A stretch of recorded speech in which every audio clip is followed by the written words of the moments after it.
বাংলাদেশের অর্থনীতি এখন বিশ্বের অনেক দেশের চেয়ে শক্তিশালী। অবহেলার চোখে দেখার সুযোগ নেই। ঢাকা আন্তর্জাতিক বাণিজ্য মেলার উদ্বোধন করে প্রধানমন্ত্রী। কক্সবাজারের পর্যটন ব্যবসায় চাঙা ভাব। মেগা বিচ কার্নিভালকে কেন্দ্র করে 3 দিনে আয় প্রায় 250 কোটি টাকা। মাত্র একদিনের ব্যবধানে রাজধানীর পাইকারি বাজারে আরেক দফা বাড়ল আমদানিকৃত চিনির দর। ঊর্ধ্বমুখী চাল সহ সয়াবিন তেল ও ডালের দামও কমেছে পেঁয়াজ রসুনের দর। এবং রাজশাহীতে পরিবর্তিত পদ্ধতিতে টমেটো চাষ করে লাভবান হচ্ছেন কৃষকরা। আন্তর্জাতিক মানসম্পন্ন হওয়ায় সম্ভাবনা গড়ে উঠছে এর বিদেশি বাজার।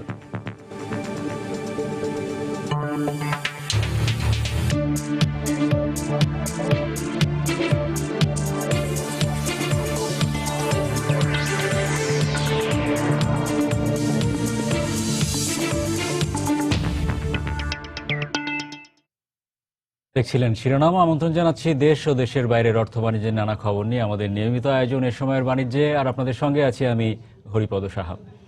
দর্শক, বাণিজ্য সময়ের মূল খবরে যাবার আগে আপনাদের জানাতে চাই, আগামী 17 এপ্রিল 5 বছর পূর্ণ করতে যাচ্ছে সময় টেলিভিশন।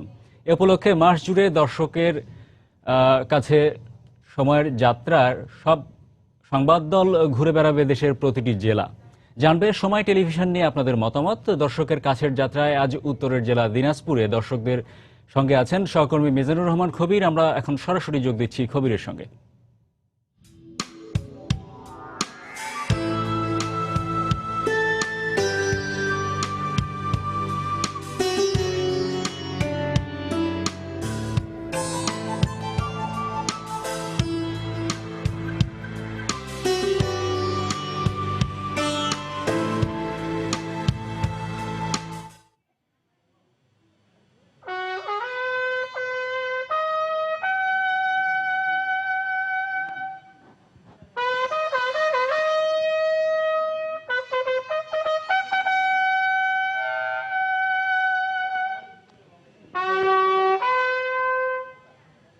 ইতিহাস এবং ঐতিহ্যে সমৃদ্ধ বাংলাদেশ, আমাদের এই সোনার বাংলাদেশের প্রতিটি পরতে পরতে ছড়িয়ে আছে ইতিহাস এবং ঐতিহ্যের বিভিন্ন নিদর্শন। সময় সংবাদ তার 5ম বর্ষপূর্তি উপলক্ষে যে আয়োজনটি করেছে, অর্থাৎ দর্শকের কাছে আজ আমরা যদিও এই ইতিহাস ঐতিহ্যমণ্ডিত একটি জায়গাতে রয়েছে, তবুও এখানে বিপুল সংখ্যক দর্শক আমাদের জন্য অপেক্ষা করছেন আমাদের সঙ্গে কথা বলার জন্য। আপনাদের সবাইকে স্বাগত জানাচ্ছি আমাদের এই বিশেষ আয়োজন দর্শকের কাছে বিশেষ অনুষ্ঠানে। আপনারা জানেন বাংলাদেশের প্রতিটি জেলা আমরা ঘুরবো। এরই সূত্র ধরে আজ আমরা দিনাজপুরে রয়েছি। এখন রয়েছে একটি রাজবাড়ির চত্বরে। অনেক আগেই রাজবাড়ির জৌলুস চলে গেলেও কিন্তু স্থানীয় জনগণ তারা ধরে রেখেছেন এর ঐতিহ্য। আমি যদি একটু দেখানোর চেষ্টা করি, আমার ডান দিকে এই দিক থেকে শুরু করে বিপুল সংখ্যক দর্শক এখানে রয়েছেন। যদিও আরও বেশি হওয়ার কথা ছিল, কিন্তু যেহেতু এলাকাটি একটু ভিতরে, তাই আমরা দর্শকদের বিভিন্ন শ্রেণী পেশার মানুষের প্রতিনিধিদের এখানে হাজির করার আহ্বান জানিয়েছিলাম, আমন্ত্রণ জানিয়েছিলাম। তারা আমাদের আহ্বানে এবং আমন্ত্রণের সাড়া দিয়ে এখানে উপস্থিত রয়েছেন। আমি প্রথমে একটু কথা বলা শুরু করতে চাই। আপনি কি সময় সংবাদের দর্শক, একজন নিয়মিত দর্শক নাকি অনিয়মিত দর্শক? দর্শক। সময় টিভির কি ভালো লাগে আপনার? তিনি আরেকজন রয়েছেন আমার পাশে। কি দেখেন আপনি মূলত সময় সংবাদের? সময় দেখি, সময় আমাদের প্রিয় সময় টেলিভিশন, প্রিয় সংবাদ বেশি দেখি আর কি। আপনাদের কথা কি তুলে ধরতে পারছি আমরা? অবশ্যই। খুব সংক্ষিপ্ত অভিব্যক্তি, তারপরেও কিন্তু মনের যে অভিব্যক্তি তারা প্রকাশ করলেন, তারা আসলে তাদের যেই সত্য কথাটি সেটি আমাদেরকে সংক্ষেপে জানিয়ে দিলেন। কথা বলছি আরো কিছু দর্শকের সঙ্গে। আপনি পরিচয়টা দিয়ে একটু কথা বলবেন আমাদের সঙ্গে। সময় সংবাদের ভালো লাগা মন্দ লাগা যে কোনো দিক, এবং আপনাদের কোনো চাওয়া থাকলে সেটিও আমাদেরকে নির্দ্বিধায় বলতে পারেন। জি, আমি ডক্টর মারুফা বেগম, সাধারণ সম্পাদক বাংলাদেশ মহিলা পরিষদ দিনাজপুর জেলা শাখা। আমি সময়ের আমাদের সংবাদের যে আপডেট, এই বিষয়ে সময় টেলিভিশনের তুলনা নেই। আমি মনে করি সময় টেলিভিশনের সম্পাদকীয় যে অনুষ্ঠানটা, এটা আমার খুবই প্রিয় এবং আমি খুব পছন্দ করি। আরেকটা অনুষ্ঠান মুক্তিযুদ্ধকে জানো, বাচ্চাদেরকে নিয়ে যে বিভিন্ন জায়গায় মুক্তিযোদ্ধাদেরকে নিয়ে যাচ্ছে এবং প্রত্যক্ষ অভিজ্ঞতা মুক্তিযোদ্ধাদের, আমার খুবই ভালো লাগে। আর আরেকটা জিনিস আমি বলবো যে এই ব্যাপারটাও সময় টেলিভিশন অনেক এগিয়ে আছে আমার অন্যান্য চ্যানেলের চেয়ে, যে একেবারেই মানে যেই প্রত্যক্ষভাবে মানে যেই ঘটনাটা ঘটলো আমি দেখেছি অন্যান্য টিভি চ্যানেলের চেয়ে সময়ে নিউজটা একেবারেই আপডেট আসে, মানে সবচেয়ে প্রথমে আমার মনে হয় সময় টেলিভিশন এই সংবাদটা দিতে পারে আর কি। এই জায়গায় সময় টেলিভিশন অনেক চ্যানেলের চেয়ে এগিয়ে আছে। আচ্ছা, আপনার কোনো পরামর্শ কি আছে আমাদের জন্য? পরামর্শ হচ্ছে যে আমরা জানি যে টক শোগুলো যেগুলো হয় ইয়েতে, তো সাধারণত মনে হয় যে রাজধানী কেন্দ্রিক হয়ে থাকে, মানে আমরা এছাড়াও কিন্তু দেশে প্রত্যন্ত অঞ্চলে কিন্তু অনেক নারী আছে যারা প্রতিভাবান, তাদেরকে নিয়ে এসেও যদি আপনার কোনো অনুষ্ঠান করেন সেটা মানে ভালো হয়। আপনার প্রত্যাশার কথা আমরা মনে রাখলাম। আমরা আরো দর্শকের সামনে যাব। আপনার নাম পরিচয় দিয়ে আপনার সময় টিভির সম্পর্কে আপনার প্রতিক্রিয়া ব্যক্ত করেন। ধন্যবাদ। আমি মোহাম্মদ শহীদুল ইসলাম খান, মাধ্যমিক ও উচ্চ মাধ্যমিক শিক্ষা বোর্ডের একজন কর্মচারী। আমি নিয়মিত এই সময়ের খবরটা দেখি, আমাকে খুব ভালো লাগে এবং সময়ের খবর সময়েই প্রকাশ করে, এজন্য সময়ের সম্পাদকীয় এবং অন্যান্য কর্মচারী কর্মকর্তাদেরকে ধন্যবাদ জানাই। আরও সুন্দর করে আগামীতে তাদের মনের আশা পূর্ণ করবে, আমাদেরও পূর্ণ করবে, এই আশা ব্যক্ত করে আমি আমার সংক্ষিপ্ত ধন্যবাদ আপনাকে। আপনি নাম পরিচয় দিয়ে একটু কথা বলবেন আমাদের সঙ্গে। একটু আগে কথা হচ্ছিল আপনাদের অনেকের সঙ্গেই, সময় টেলিভিশন আপনাদের এখানে কেন, মানে আপনারা কেন দেখেন, ঠিক কোন বিষয়টাকে কেন্দ্র করে? আমি পরিমল চক্রবর্তী তপন, আদর্শগুলো যে শিক্ষকতা করি। সময় টিভির সবচেয়ে ভালো যে জিনিসটা তাৎক্ষণিক, যে কোনো খবর হলে তাৎক্ষণিকভাবে যাওয়া এবং বস্তুনিষ্ঠতা এবং নিরপেক্ষতা সময় টিভিতে। আর যেটা অপছন্দ লাগে আপনাদের বিজ্ঞাপন বিরতিটা অনেক বেশি, বিজ্ঞাপন বিরতিটা একটু কমিয়ে আনতে হবে। মুক্তিযুদ্ধ ভিত্তিক অনুষ্ঠানটা একটু বাড়াতে হবে। সম্পাদকীয় খুব ভালো লাগে, এটা প্রতিদিনই আমরা সম্পাদকীয়টা দেখি। এই হলো আমার। আমাদের সঙ্গে কথা বলতে চাচ্ছেন তরুণ সমাজের একজন প্রতিনিধি। আপনি আসলে কোন বিষয়টি বলবেন? আমি এই দিনাজপুর রাজবাড়ির স্থায়ী বাসিন্দা। আমি সময় চ্যানেলের খুব একজন ভক্ত, কারণ সময় চ্যানেলে যেসব সংবাদ প্রকাশ করা হয় খুব দুর্দান্ত সংবাদ প্রকাশ করা হয়। দুর্নীতি, অন্যায়, অবিচার সব সুন্দরভাবে তুলে ধরা হয়। আর সবচেয়ে বড় কথা, নানান রকমের বাংলাদেশের অনেক ঐতিহ্যবাহী পরিবেশ আছে, সেগুলো তুলে ধরা অনেক চ্যানেলেই তুলে ধরে না, সেটা সময় চ্যানেল খুব ভালোভাবে তুলে ধরার চেষ্টা করে। ধন্যবাদ আপনাকে। আমি আরো কিছু দর্শকের সঙ্গে কথা বলতে চাই। যেহেতু আমাদের সঙ্গে আপনারা রয়েছেন, আমি আসছি আপনাদের কাছে, সবার কাছে আসবো। আপনি কিছু বলতে চান বোধহয়? জি, কি বলতে চান? আমি বলতে চাই যে সময় সংবাদটা রাত্রি 1টার দিকে একটা সংবাদ করলে খুব ভালো হয়, কারণ আমরা রাজনীতিবিদ, আমরা অনেক রাত্রে পর্যন্ত জেগে থাকি, তো আমাদের এই সময়টা একটু করলে ভালো হয় আর কি খবরটা। আপনার প্রতিক্রিয়া? আসসালামু আলাইকুম, আমি মোহাম্মদ শফিকুল ইসলাম, আমি এখানকার বঙ্গবন্ধু পরিষদের সাধারণ সম্পাদক। সময় টিভিটার সবচেয়ে বড় সাফল্য যে অল্প সময়ে এটা অনেক বেশি জনপ্রিয়তা পেয়েছে। আর দিনাজপুরে জনপ্রিয় হওয়ার প্রধান কারণ হলো যে আমাদের দুলাল ভাই যখন থেকে এটা দায়িত্ব নিয়েছেন এবং দিনাজপুরের যে সংবাদগুলি তাৎক্ষণিকভাবে যাচ্ছে আমরা পাচ্ছি, এটার জন্য আমার কাছে আরেকটি জিনিস মনে হয়েছে যে যখন একই ঘটনা বিভিন্ন টিভি চ্যানেলে দেখি, এটার সঠিকতার জন্য আমরা সময় টিভিটা আমি খুঁজি আর কি, যে আসলে সঠিক তথ্যটা কি এই জায়গাটা আমার মনে হয় ঠিক মতো আসে। এটা একটি বিরাট সাফল্য এই টেলিভিশনের। ধন্যবাদ আপনাকে। আমরা কথা বলবো আরেকজনের সঙ্গে। আপনি ঠিক কোনো পরামর্শ আমাদেরকে দিতে চান কিনা? ধন্যবাদ। আমি দেবাশিস ভট্টাচার্য। আমি দিনাজপুরের একটি সামাজিক ও কল্যাণমূলক একটি সংগঠন ঐতিহ্যের সভাপতি। আমি সময়ের চ্যানেলের অনুষ্ঠানমালা আমি দেখি, এবং দেখি এই জন্যেই যে এই চ্যানেলে আপনার সমসাময়িক যে ঘটনাবলী, সেই সমস্ত সমসাময়িক ঘটনাবলী অত্যন্ত গঠনমূলকভাবে এই চ্যানেলে প্রচার পায়। এবং আমি আরেকটি আপনাদের কাছে অনুরোধ করব, সেটা হচ্ছে যে দেশের এবং তৃণমূল পর্যায়ের সম্প্রদায়ের এবং তৃণমূল পর্যায়ের সম্প্রদায়ের মানুষদের নিয়ে আপনাদের যে অনুষ্ঠানগুলি হয়, এগুলো অত্যন্ত হৃদয়গ্রাহী এবং মনোগ্রাহী। আমার মনে হয় যে এই অনুষ্ঠানগুলো আপনারা যদি আরও ব্যাপকভাবে এই চ্যানেলে প্রচার পায়, তাহলে আমার মনে হয় আরও জন আকৃষ্ট হবে বলে আমার বিশ্বাস। ধন্যবাদ আপনাকে। আসলে দর্শক হিসেবে নারী পুরুষ সবাই আমাদের কাছে সমান, তবুও তাদের চাহিদার ভিত্তিতে কিন্তু কিছুটা ক্লাসিফিকেশন বা শ্রেণী বিভাগ, শ্রেণী বিন্যাস চলে আসে। তো আমি এখন আরো কয়েকজনের সঙ্গে কথা বলতে চাই। আমাদের এখানে প্রবীণ একজন রয়েছেন। আপনার পরিচয় দিয়ে একটু আমাদেরকে কোনো পরামর্শ, সমালোচনা, যে কোনো ধরনের বক্তব্য আপনি রাখতে পারেন। আমি আজাদি হাই, আমি মহিলা পরিষদের সদস্য এবং আপনাদের সঙ্গে আমি আজকে যুক্ত হয়ে খুবই আনন্দ অনুভব করছি এই জন্য যে আপনারা আজকে আমাদের উত্তরবঙ্গে, বিশেষ করে দিনাজপুরে আপনারা এসেছেন, সেই জন্য অনেক অনেক ধন্যবাদ আপনাদের। আমরা সময়ের সম্বন্ধে যেটা বলতে চাই, সময়ের যে কাজগুলো আমরা আজ পর্যন্ত দেখে আসছি সেটা আসলেই গঠনমূলক একটা কাজ হচ্ছে, যে কাজের মধ্যে দিয়ে আমরা মনে করি যেমন টক আলোচনাগুলো হয় সেগুলো আমরা মনে করি যে হ্যাঁ খুবই ফলপ্রসূ হচ্ছে।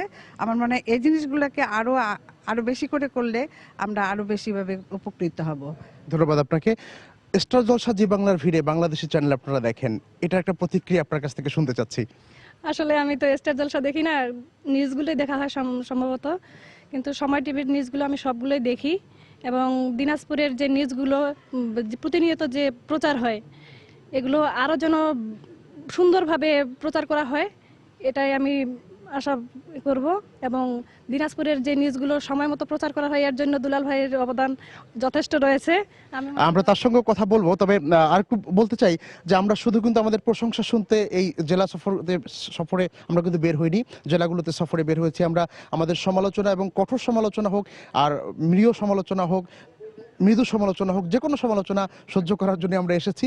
তো আপনারা বলতে পারেন, যে কোনো সমালোচনা আমাদের নিয়ে করতে পারেন। আপনার কোনো সমালোচনামূলক বক্তব্য আছে কিনা? Thank you. আমি তারিকুজ্জামান তারেক, আমি একটা থিয়েটারের সাধারণ সম্পাদক। আমাদের থিয়েটার নামে একটি সংগঠন আছে, নাট্য সংগঠন, সেটির সাধারণ সম্পাদক। সত্যি কথা বলতে আমার ঘরে কোনো টিভি নেই, কারণ আমি এটি এই স্টার জলসার কথা আপনি কিছুক্ষণ আগে বলেছেন, আমি বাইরের চ্যানেলগুলো বাংলাদেশের যে আধিপত্য বিস্তার করে আছে এবং এটির বিরুদ্ধে আমাদের কোনো লড়াই নেই, সংগ্রাম নেই, আমি ঘর থেকে সেটির প্রতিবাদ করবার চেষ্টা করেছি। তবে আমার অন্যান্য প্রতিষ্ঠানে যে প্রতিষ্ঠানগুলোর সাথে আমি যুক্ত আছি সেগুলোতে আমি অবশ্যই টিভির পর্দার সামনে বসলে সময় চ্যানেলটা একবার ঘুরে আসি।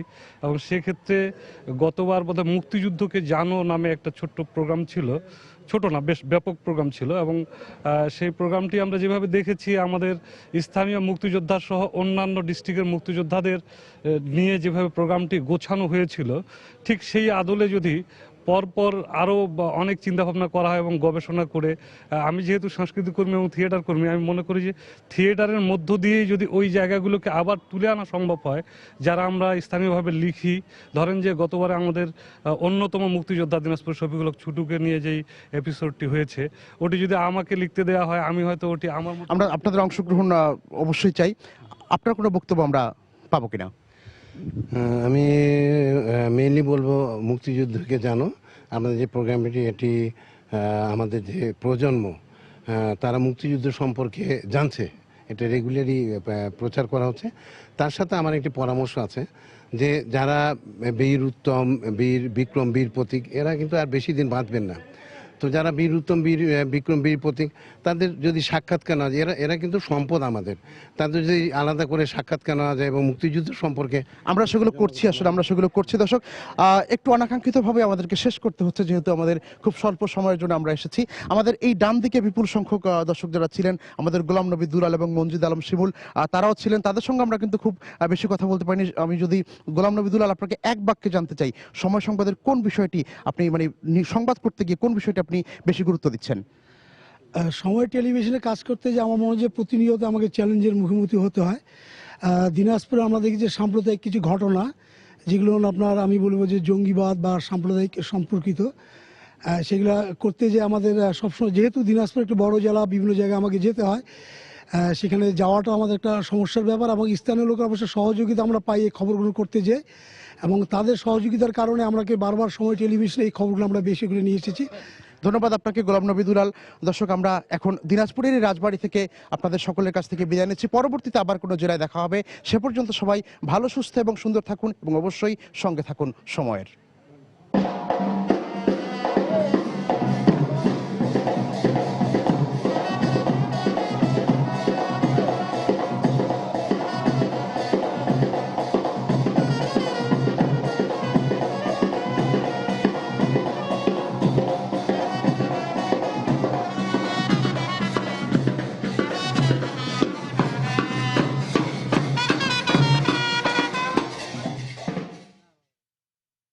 দর্শক, সময় টেলিভিশনের 5 বছর পূর্তি উপলক্ষে বিশেষ আয়োজন দর্শকের কাছে এই অনুষ্ঠান, এই পর্বের মাধ্যমে সারা দেশে যে দর্শকদের মতামত সংগ্রহের কাজ চলছে সময় টেলিভিশন কর্তৃপক্ষের মাধ্যমে, সেখানে তারই অংশ হিসেবে দেশের উত্তরের জেলা দিনাজপুর থেকে জানাচ্ছিলেন সহকর্মী মিজানুর রহমান খবির। এবারে ফিরছি এ সময়ের বাণিজ্যের মূল আয়োজনে। মাত্র একদিনের ব্যবধানে রাজধানীতে আরেক দফা বাড়ল আমদানি করা চিনির পাইকারি দর। বেড়েছে বোতলজাত কিংবা খোলা সয়াবিন আর সব ধরনের ডালের দাম। অন্যদিকে ধান সংকটের পাশাপাশি চাহিদা অনুযায়ী পাটের মোড়ক না পাওয়ায় বেড়েছে চালের দাম। যদিও চলতি সপ্তাহে কমতির দিকেই রয়েছে পেঁয়াজ, রসুন, আলু আর আদার বাজার দর। মাসখানেক ধরেই দেশের বাজারে অস্বাভাবিকভাবে উঠানামা করছে চিনির দাম। ৩২ টাকা থেকে শুরু করে পর্যায়ক্রমে প্রতি কেজি চিনির দাম ২-১ টাকা করে বেড়ে চলতি সপ্তাহে তা গিয়ে ঠেকেছে ৪৪ টাকায়। নিত্য প্রয়োজনীয় পণ্যটির এমন অব্যাহত দাম বৃদ্ধির পেছনে চাহিদার তুলনায় কম সরবরাহকেই দায়ী করছেন ব্যবসায়ীরা। গতকালকে আপনার চিনির দাম ছিল আপনার ২১১০ থেকে ২০ টাকা, আজকে আমরা বিক্রি করতেছি চিনি ২১৬০ থেকে ৬৫ টাকা। আর খোলা তেলের দামও আপনার বেশি, যেটা আপনার পাম সেটা আপনার আমরা কেজি প্রতি বিক্রি করতেছি ৬০ টাকা, যেটা আপনার সুপার সেটা ৭৫, আর সয়াবিন তেল ৮৫ টাকা। একইভাবে বেড়েছে মসুর, খেসারি, ছোলা, বুট সহ অধিকাংশ ডালের দাম। অন্যদিকে বাজারে ঘাটতি নেই চাল সরবরাহেও, তবুও বাড়ছে মিনিকেট, আটাশ, নাজির শাহী সহ অন্যান্য চালের দাম। আটাশ আর মিনিকেট ওটা আপনার সিজন শেষ, আর ২ মাস ২.৫ মাস আছে। ধানের সংকটের কারণে দাম একটু বেশি। ওরা বলে যে বস্তা আমরা পাচ্ছি না, ২-৪ দিন পরে বস্তা আসবে, আসলে দেবো না। এদিকে গেল কয়েক সপ্তাহ ধরে বাজারে ঝাঁজ কমতে শুরু করেছে পেঁয়াজের, পাশাপাশি দাম কমছে আদা, রসুন আর আলুরও। গত সপ্তাহে যে আলুটা বেচছি আমরা ২৫-২৬ টাকা, আজকে ২৩-২৪ টাকা। আদা রসুন আগের সমানে আসছে ৪০-৩৮ টাকা, রসুন ১২০ টাকা। আর পেঁয়াজের বাজার কমছে, আগে ছিল ২৬-২৭, আজকে ২৩-২৪-২৫। এর থেকে বাজার কমবে, বাড়ার কোনো সম্ভাবনা নাই। যদিও একেবারেই অপরিবর্তিত রয়েছে বিভিন্ন ব্র্যান্ডের গুঁড়ো দুধ আর সব ধরনের মশলার বাজার দর। জুবাইর ফয়সাল, সময় সংবাদ, ঢাকা। নকশা করা হয়েছে বাম হাতে চালিত গাড়ির কথা মাথায় রেখে, নির্মাণ কাজও এগোচ্ছে সেভাবেই। তবে ফ্লাইওভারটিতে আদতে ব্যবহার হবে দেশে প্রচলিত ডান হাতে চালিত গাড়ির জন্যই। বহুল আলোচিত মগবাজার মৌচাক ফ্লাইওভারের সবশেষ এই ত্রুটি নিয়ে গণমাধ্যমে অভিযোগ উঠলেও তা আমলে নিচ্ছে না সংশ্লিষ্ট কর্তৃপক্ষ। তারা বলছেন এই ফ্লাইওভারে যান চলাচলে কোনো সমস্যা হবে না, যদিও ভিন্ন মত রয়েছে বিশেষজ্ঞদের। তাফসির বাবুর প্রতিবেদন। তেজগাঁও ৭ রাস্তায় ফ্লাইওভারের এই অংশটি ব্যবহার হবে গাড়ি নামার জন্য, আর মগবাজারের দিকে একটু এগিয়ে তৈরি হচ্ছে ফ্লাইওভারে ওঠার র্যাম্প। তবে নামার র্যাম্পের তুলনায় ওঠার এই র্যাম্পটির ঢালের উচ্চতা তুলনামূলকভাবে বেশি। এতে করে বাড়তি শক্তি খরচ করে ফ্লাইওভারে উঠতে হবে প্রতিটি গাড়িকে। এই দশা ফ্লাইওভারের সবগুলো ওঠানামার র্যাম্পের। মগবাজার মৌচাক ফ্লাইওভারের এই নকশাটি করেছে মার্কিন একটি প্রতিষ্ঠান। সেই দেশে গাড়ি চলে রাস্তার ডান লেন ধরে, কিন্তু বাংলাদেশে গাড়ি চলাচল করে রাস্তার বা লেন ধরে। ফলে মার্কিন নকশা অনুযায়ী খাড়া এই র্যাম্পগুলো ব্যবহার করার কথা ছিল গাড়ি নামার জন্য, কিন্তু বাংলাদেশে এখন সেটি ব্যবহার হবে গাড়ি ওঠার জন্য। যদিও নকশার এই ঘাটতিকে কোনো গুরুত্বই দিতে চান না প্রকল্প সংশ্লিষ্টরা। ফ্লাইওভার বা রাস্তা এটা কিন্তু লেফট হ্যান্ড বা রাইট হ্যান্ডের জন্য ভিন্ন রকম করে কোনো নির্মাণ করা হয় না। এটা গাড়ির ভিন্নতা থাকে, আর ট্রাফিক ম্যানেজমেন্ট যারা করে, ট্রাফিক কোন দিকে চালাবে, কোন দিকে যাবে, কোন দিকে আসবে, এটা ট্রাফিক ম্যানেজমেন্টের সম্পূর্ণ বিষয়। তবে বিশেষজ্ঞরা বলছেন ওঠার র্যাম্পের ঢাল উঁচু হলে দুর্ঘটনার পাশাপাশি সেখানে যানজট সৃষ্টির আশঙ্কা থাকবে। যে যান চলাচলগুলি করবে প্রত্যেকটা যানের ক্ষেত্রে অতিরিক্ত যান ক্ষয় হবে, অনেকে উঠতে চাইবে না, কারণ উঠাটা যখন কঠিন হবে তখন এর টেইলে, এর শুরুতে এক ধরনের যানজটের সৃষ্টি হওয়ার সম্ভাবনা প্রবলতর হবে। তবে প্রকল্প সংশ্লিষ্ট কর্মকর্তা একথা স্বীকার করতে নারাজ। নির্দিষ্ট সময়ে সিগন্যাল ছাড়লে পরে আমার গাড়ি যেন নিচেই দাঁড়ানো থাকে, নিচের থেকেই যেন পার হয়ে যায়, ফ্লাইওভারের উপরে যাতে গাড়ি না থাকে সেই জায়গাটুকু রেখে তারপরে কিন্তু আমার স্লোপ নির্ধারণ করা হয়। তবে আমার ম্যাক্সিমাম যে লিমিটটা আছে সেই লিমিটটা আমি ক্রস করতে পারবো না। আমরা কিন্তু এইভাবে স্লোপ নির্ধারণ করি। তার দাবি ফ্লাইওভারে যান চলাচল শুরু হলেই সব সন্দেহ সংশয় দূর হবে। তাফসির বাবু, সময় সংবাদ, ঢাকা। জাতীয় সমাজসেবা দিবস উপলক্ষে রাজধানীর ওসমানী স্মৃতি মিলনায়তনে বক্তব্য রাখছেন প্রধানমন্ত্রী শেখ হাসিনা। আমরা এখন সরাসরি চলে যাচ্ছি সেই বক্তব্যে। আমরা যে রাজনীতি করি এই রাজনীতির একটা মূল লক্ষ্যটাই সমাজের সেবা করা।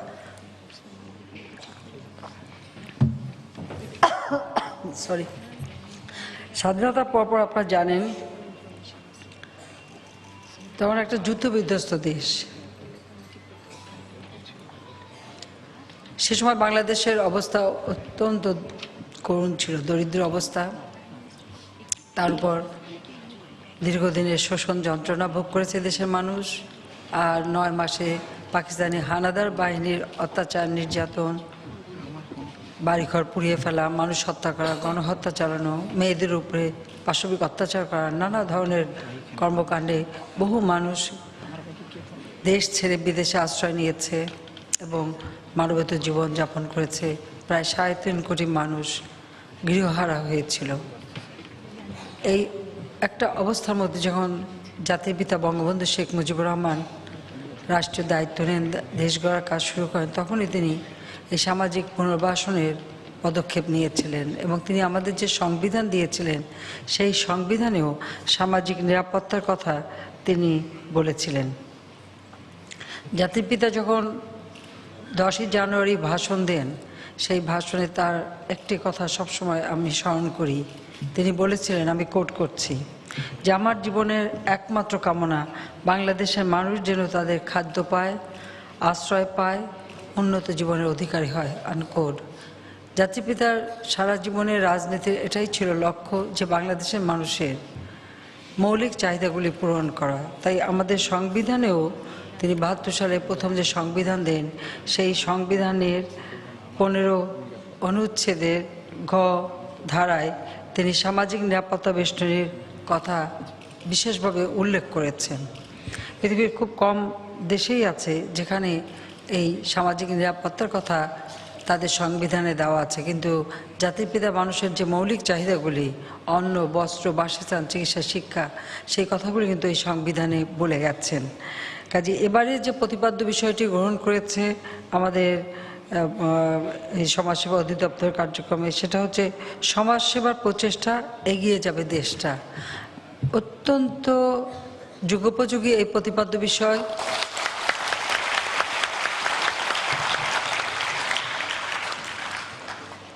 কারণ আমিও মনে করি যে আমাদের সমাজের সর্বস্তরের মানুষের আর্থসামাজিক উন্নতি যদি আমরা করতে না পারি, তাহলে দেশটা সামনের দিকে এগিয়ে যেতে পারে না। তাই আমরা জাতির পিতার যে অনুসৃত পথ, সেই পথ অবলম্বন করেই সরকার গঠনের পর থেকে আমরা বিভিন্ন কর্মসূচি বাস্তবায়ন করে যাচ্ছি। কারণ বাংলাদেশকে ক্ষুধামুক্ত, দারিদ্র্যমুক্ত দেশ হিসেবে গড়ে তুলতে হবে। আর এই উন্নয়নের ধারা সমাজের সর্বস্তরের মানুষের কাছে পৌঁছে দিতে হবে। জাতির পিতা যে সংবিধান আমাদের দিয়েছেন, শুধু তাই না, 1974 সালে প্রথম দারিদ্র্য বিমোচন কর্মসূচি প্রবর্তন করেন। এই দারিদ্র্য বিমোচন কর্মসূচি তিনি যে গ্রহণ করেছিলেন, সেখানেই কিন্তু সমাজসেবা অধিদপ্তর আওতায় সারা বাংলাদেশে যে পল্লী সমাজসেবা RSS কার্যক্রম, সেই RSS কার্যক্রম এটাও কিন্তু তারই সময় এর সূচনা, এখন তা বাস্তবায়ন হচ্ছে সমগ্র বাংলাদেশে।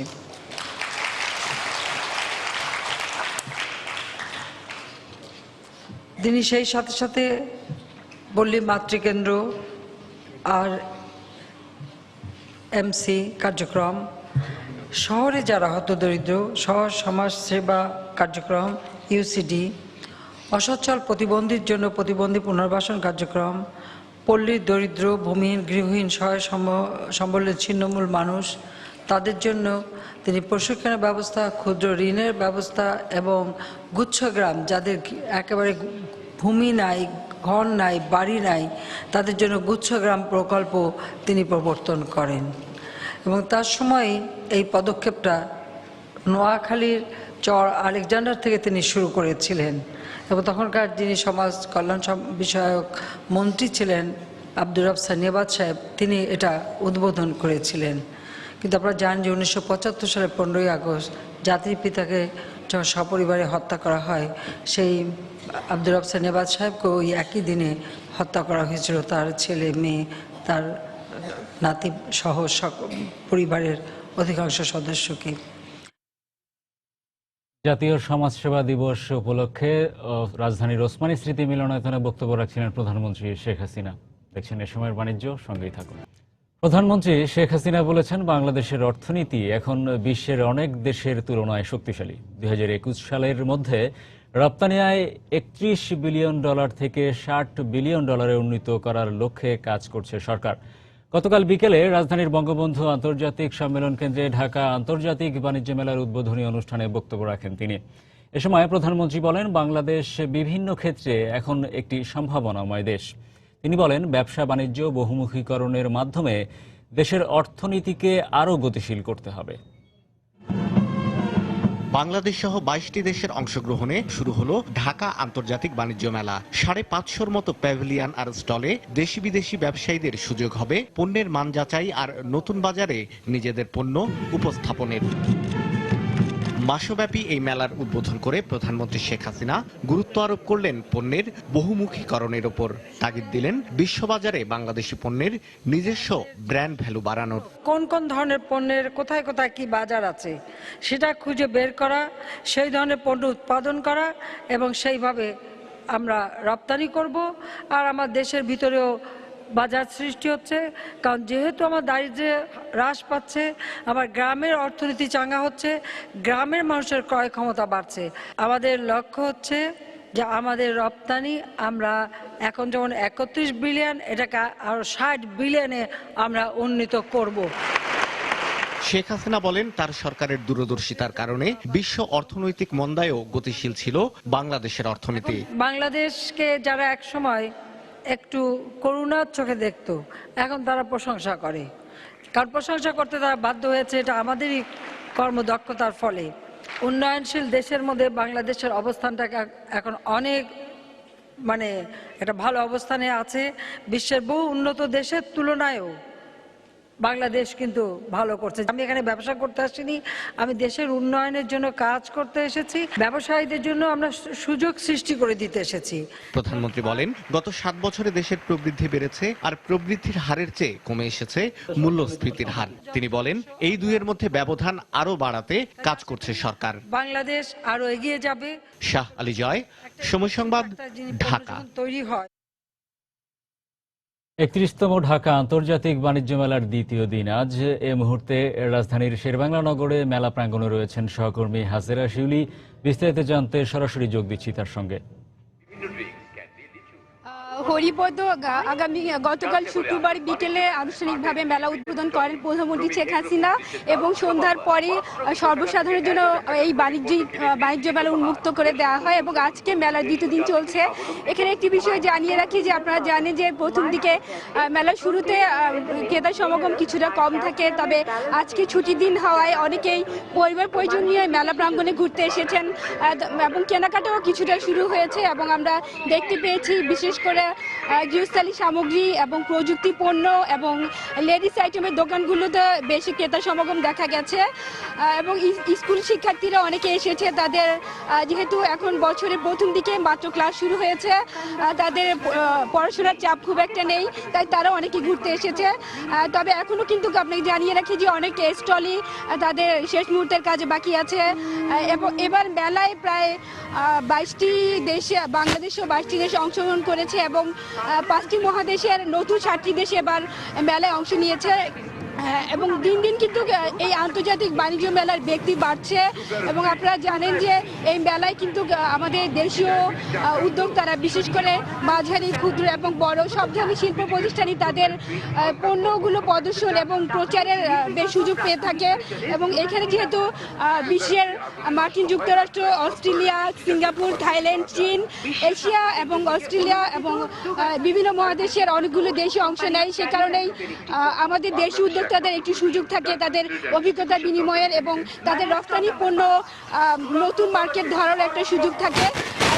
বাণিজ্য মেলাকে অনেক বেশি গুরুত্ব দেওয়া হয় এবং ক্রেতারাও বেশ আগ্রহী সেই প্রতি বছর অপেক্ষা করেন এই মেলার জন্য, কারণ এই মেলায় সব ধরনের পণ্যই কিন্তু পাওয়া যায়। গৃহস্থালী সামগ্রী থেকে শুরু করে প্রযুক্তি পণ্য, ক্রোকারিজ, ফার্নিচার, টেলিভিশন, ফ্রিজ, জামা কাপড়, বস্ত্র, জুতো, এমন কোনো পণ্যই কিন্তু বাকি নেই যা এই মেলায় আসে না। সে কারণেই বিশেষ করে গৃহিণীরাও তাদের অপেক্ষায় থাকেন এবং মেলায় বিভিন্ন প্রতিষ্ঠান কিন্তু এখন থেকে তাদের ছাড় দিচ্ছে এবং মেলায় পর্যাপ্ত নিরাপত্তা ব্যবস্থা নেওয়া হয়েছে এবং বিক্রেতারাও বলছেন যে গতকাল প্রথম দিন হলো তারা বেশ ক্রেতাদের সাড়া পাচ্ছেন এবং তারা আশা করছেন এবার যেহেতু রাজনৈতিক পরিস্থিতি ভালো, তাদের বিক্রিও ভালো হবে বলে তারা আশা করছেন। তবে সকালের দিকে এখন কিছুটা ক্রেতার সমাগম কম হলেও বিকাল থেকে আরও বাড়বে বলে তারা আশা করছেন এবং আগামী কাল থেকে এবং মেলার দিন যতই গড়াবে ততই তাদের বিক্রি বাড়বে বলে তারা আশা করছেন। পরিপথে এই ছিল আমার কাছে আন্তর্জাতিক বাণিজ্য মেলার খবর। দর্শক, রাজধানীর শেরেবাংলা নগরের ঢাকা আন্তর্জাতিক বাণিজ্য মেলা প্রাঙ্গণ থেকে মেলার দ্বিতীয় দিনের খবরাখবর জানাচ্ছিলেন সহকর্মী হাজেরা শিউলি। মেগা বিচ কার্নিভালের পাশাপাশি নতুন বছরকে বরণ করে নেয়ার জন্য উৎসবে মেতেছে পর্যটন নগরী কক্সবাজার। এই উৎসবে যোগ দিতে দেশ বিদেশ থেকে অন্তত 2 লাখ পর্যটক ভিড় জমিয়েছেন সেখানে। চলে ওপেন এয়ার কনসার্ট, ঘুড়ি উৎসব সহ সৈকত ভিত্তিক নানা আয়োজন। শাখাওয়াত টিপুর ক্যামেরায় বিস্তারিত জানাচ্ছেন কমল দে। ভোর না হতে ঘন কুয়াশা এবং তীব্র শীত উপেক্ষা করা শত শত পর্যটক ভিড় জমায় কক্সবাজার সৈকতে। সবারই একটি উদ্দেশ্য, নতুন বছরকে বরণ করার পাশাপাশি নতুন সূর্যোদয় দেখা। পর্যটন নগরী কক্সবাজারে চলছে 3 দিনব্যাপী মেগা বিচ কার্নিভাল। মূলত পৃথিবীর দীর্ঘতম সমুদ্র সৈকত কক্সবাজারকে বিশ্ববাসীর কাছে তুলে ধরতে এই আয়োজন। তার সাথে যুক্ত হয়েছে পুরাতন বছরকে বিদায়, নতুন বছরকে বরণ করে নেওয়া। তাই লাখো পর্যটকের ভিড় পুরো সৈকত জুড়ে। পরিবার পরিজন নিয়ে সবাই আসছেন এখানে। আমরা সানরাইজ দেখলাম সবাই একসাথে, অনেক আনন্দ লাগছিল, খুব এনজয় করতেছি এবং সবাইকে হ্যাপি নিউ ইয়ার। এখানে আসার পর মনটা ফ্রেশ হয়ে গেল এবং সকালে সানরাইজ দেখলাম। পৃথিবীর সবচেয়ে বড় এই সৈকতটাকে অনেক সুন্দর করে সাজানো হয়েছে কার্নিভাল উপলক্ষে। প্রচুর মানুষ এসেছে। আমার মনে হয় যে আরো যদি সব সময় যদি এরকম করে সাজিয়ে গুছিয়ে রাখা যায় তাহলে আমরা অনেক বেশি পর্যটক নিয়ে আসতে পারবো। লাখো পর্যটকের ভিড় সামাল দিতে দায়িত্ব পালন করছে বিপুল সংখ্যক আইন শৃঙ্খলা বাহিনী। আমাদের ব্যাপক পুলিশি ব্যবস্থা জোরদার করা হয়েছে যাতে এই বিচে যারা পর্যটকরা আসছে তারা শান্তিপূর্ণভাবে তারা অনুষ্ঠান উপভোগ করতে পারে। এখন পর্যন্ত পর্যটকদের তরফ থেকে কোনো রকম অভিযোগ আসে নাই। বৃহস্পতিবার থেকে শুরু হওয়া এই বিচ কার্নিভালে থাকছে ওপেন এয়ার কনসার্ট থেকে শুরু করে ঘুড়ি উড়ানো সহ নানা আয়োজন। লাবণী কিংবা সুগন্ধা নয়, কক্সবাজারে 6টি পয়েন্টের পাশাপাশি হিমছড়ি, ইনানি, টেকনাফ এবং সেন্ট মার্টিন সব জায়গায় এখন একই চিত্র। অর্থাৎ এক কথায় বলা যায় প্রাণের উৎসবে মেতেছে পুরো কক্সবাজার। স্থানীয় প্রশাসন বলছে আজও প্রায় 2 লাখ পর্যটক সমবেত হয়েছিল এই কক্সবাজারে। কক্সবাজার সমুদ্র সৈকত থেকে কমল দে, সময় সংবাদ। এদিকে পুরনো বছরকে বিদায়, নতুন বছরকে বরণের পাশাপাশি মেগা বিচ কার্নিভালকে কেন্দ্র করে গত 3 দিনে প্রায় 250 কোটি টাকার ব্যবসা করেছে পর্যটন শহর কক্সবাজারের ব্যবসায়ীরা। এতে কক্সবাজারের পর্যটন সংশ্লিষ্ট সব ব্যবসায় ফিরেছে চাঙ্গা ভাব। ব্যবসায়ীরা বলছেন সরকার ঘোষিত পর্যটন বর্ষ 2016 উপলক্ষে আয়োজিত মেগা বিচ কার্নিভাল পর্যটনের জন্য ইতিবাচক ভূমিকা রেখেছে। সুজাউদ্দিন রুবেলের তথ্য ও মোহাম্মদ ফরাজের ছবি নিয়ে দেখুন ডেস্ক রিপোর্ট। পুরনো বছরকে বিদায় ও নতুন বছরকে বরণ করে নিতে পর্যটন নগরী কক্সবাজারে ভিড় করেছেন দেশি বিদেশি হাজার হাজার পর্যটক। এছাড়া সরকার ঘোষিত পর্যটন বর্ষ 2016 উপলক্ষে আয়োজিত 3 দিন ব্যাপী মেগা বিচ কার্নিভালকে ঘিরে পর্যটকদের পদচারণায় মুখরিত সৈকতের প্রতিটি পয়েন্ট। এখানকার 400-এরও বেশি hotel, motel, guest house, cottage ও রিসোর্টগুলো পর্যটকে কানায় কানায় পূর্ণ। হোটেল কর্তৃপক্ষ বলছে এবার ব্যবসা হয়েছে খুবই ভালো। সবার মধ্যে একটা আনন্দ উচ্ছ্বাস কিন্তু বয়ে গেছে এবং আমাদের বিজনেস গতবারের চাইতে এবার অনেকাংশে ভালো। আশা করছি যে ইন ফিউচারে আমরা এই ধরনের গেস্টই পাবো। শুধু hotel, motel, guest house, cottage কিংবা রিসোর্ট নয়, জমজমাট ব্যবসা সৈকত এলাকার বার্মিজ মার্কেটগুলোতেও। ক্রেতাদের উপচে পড়া ভিড় এখানে। বিশেষ করে বার্মেজ আচার, বাদাম, শামুক, ঝিনুকের ঘর সাজানোর উপকরণ এবং শুটকি সহ নানা পণ্যের কেনাবেচায় সরগম দোকানগুলো। আমাদের কথা বলে সময় পাইতেছি না, মানে অনেক বেচা বিক্রি, মানে বেশি যেভাবে ব্যবসা হয়েছে খুব ভালো হইতেছে।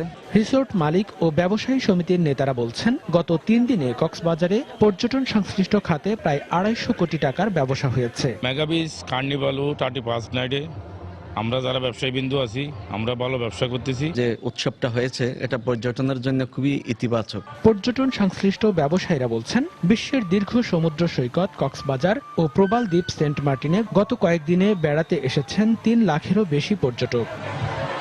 সময় সংবাদ, কক্সবাজার। রাজশাহীর গোদাগাড়িতে টমেটো চাষ পেয়েছে নতুন রূপ। এলাকার কৃষকেরা প্রথমবারের মতো মাচাতে টমেটো চাষ করে অনেক বেশি লাভবান হচ্ছেন। পাইকাররাও বলছেন, জমিতে চাষ করা টমেটোর চেয়ে মাচার গাছ পাকা টমেটোতেই ভোক্তাদের আগ্রহ বেশি। কৃষি কর্মকর্তাদের দাবি, এই টমেটো আন্তর্জাতিক মানসম্পন্ন হওয়ায় সম্ভাবনা গড়ে উঠছে এর বিদেশি বাজারেও। হাবিবুর রহমান তোলা ছবিতে রাকিবুল হাসানের প্রতিবেদন। বাঁশের মাচায় সারি সারি টমেটোর গাছ, আর এ গাছে থোকায় থোকায় কৃষকের স্বপ্নের টমেটো। জমি থেকে মাচার এ গাছ 4 মাস বেশি ফল দেয়, আর আকারেও বড় হয় এর টমেটো। বিজলি 11 জাতের এ গাছে অল্প যত্নেই ঝুড়ি ভরে ওঠে কৃষকের।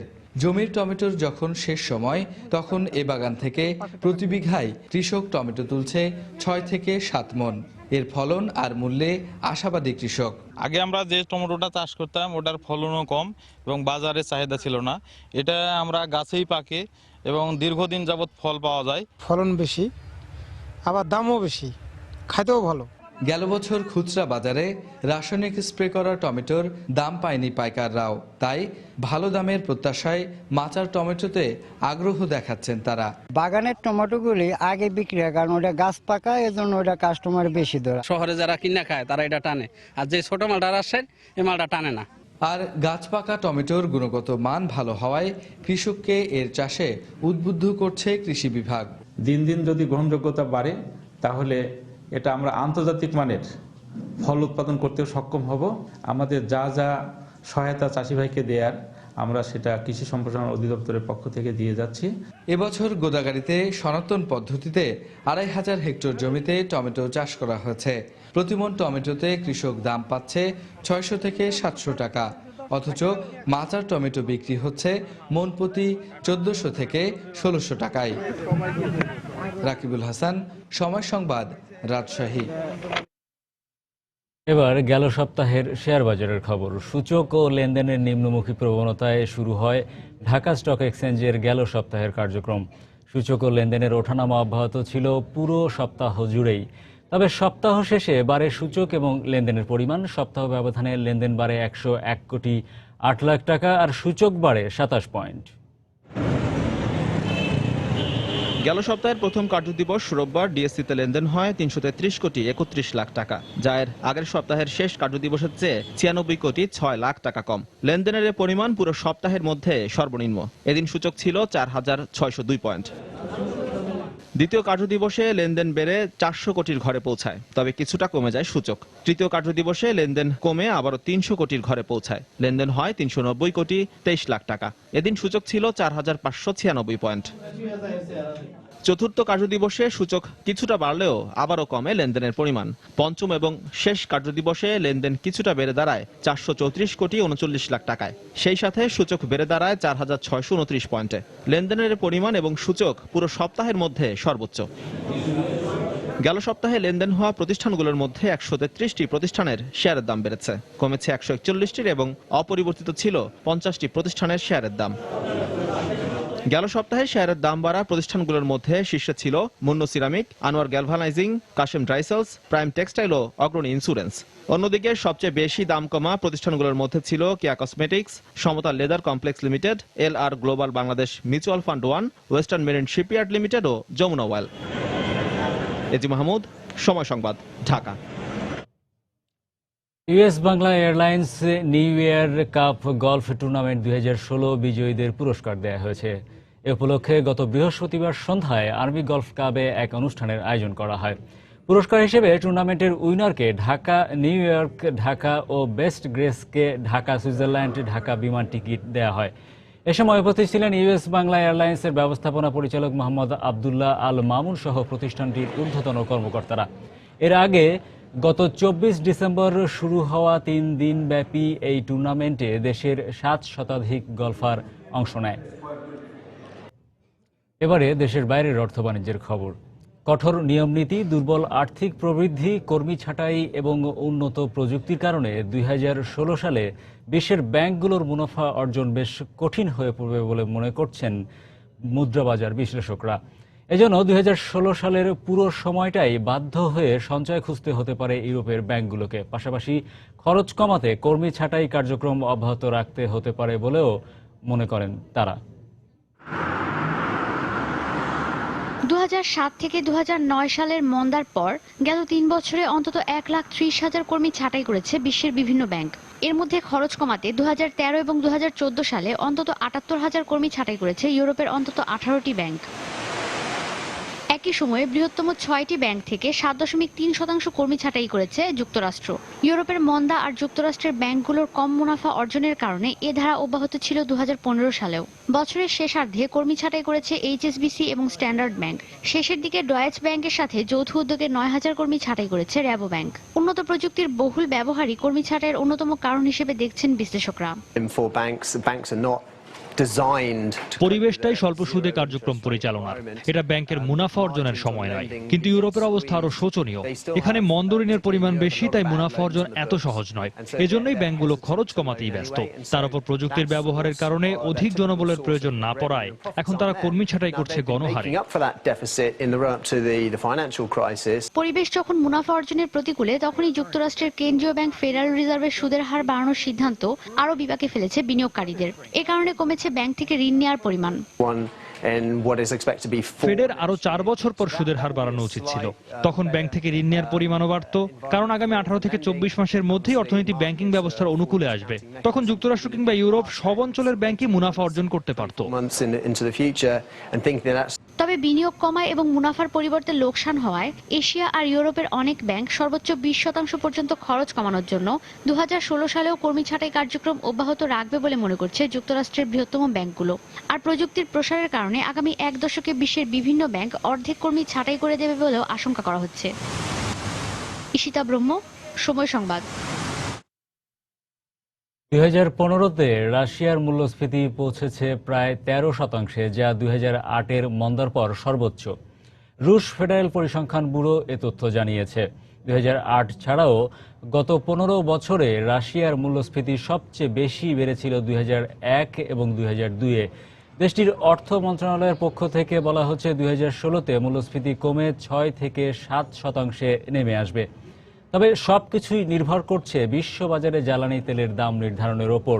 যদি তেলের দাম আরও কমে যায়, তবে সেক্ষেত্রে বাজেটে পরিবর্তন আনার পরিকল্পনা করছে ক্রেমলিন। বর্তমানে বিশ্বে প্রতি ব্যারেল জ্বালানি তেল বিক্রি হচ্ছে $36.42 দরে। পোল্যান্ডে তেল রপ্তানির সময়সীমা আরও 3 বছর বাড়ালো রুশ জ্বালানি কোম্পানি রোসনেফট। সম্প্রতি দেশটির সঙ্গে এ সংক্রান্ত একটি চুক্তি সই করেছে প্রতিষ্ঠানটি। নতুন চুক্তিটি ফেব্রুয়ারির 1 তারিখ থেকে কার্যকর হবে। দেশটিতে 2019 সাল পর্যন্ত তেল সরবরাহ করবে রোসনেফট। বিক্রি বাড়াতে ব্যবসায়িক কৌশলের অংশ হিসেবে পোল্যান্ডে শেয়ার হোল্ডারদের সংখ্যা বাড়াচ্ছে। 2013 সাল থেকে রোসনেফট 18 মিলিয়ন টন অপরিশোধিত জ্বালানি তেল পোল্যান্ডে রপ্তানি করে আসছে। দ্রুজবা পাইপলাইন দিয়ে এ তেল সরবরাহ করা হচ্ছে।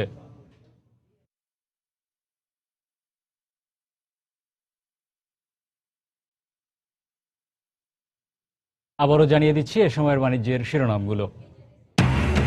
বাংলাদেশের অর্থনীতি এখন বিশ্বের অনেক দেশের চেয়ে শক্তিশালী। অবহেলার চোখে দেখার সুযোগ নেই। ঢাকা আন্তর্জাতিক বাণিজ্য মেলার উদ্বোধন করে প্রধানমন্ত্রী। কক্সবাজারের পর্যটন ব্যবসায় চাঙা ভাব। মেগা বিচ কার্নিভালকে কেন্দ্র করে 3 দিনে আয় প্রায় 250 কোটি টাকা।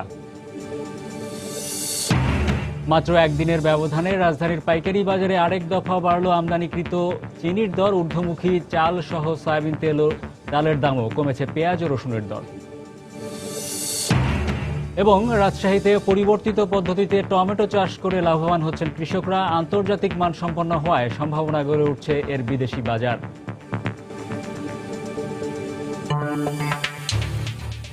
এই ছিল এ সময়ের বাণিজ্যে। যে কোনো খবর পেতে ভিজিট করুন সময় নিউজ.tv। সঙ্গে থাকুন সময়ের।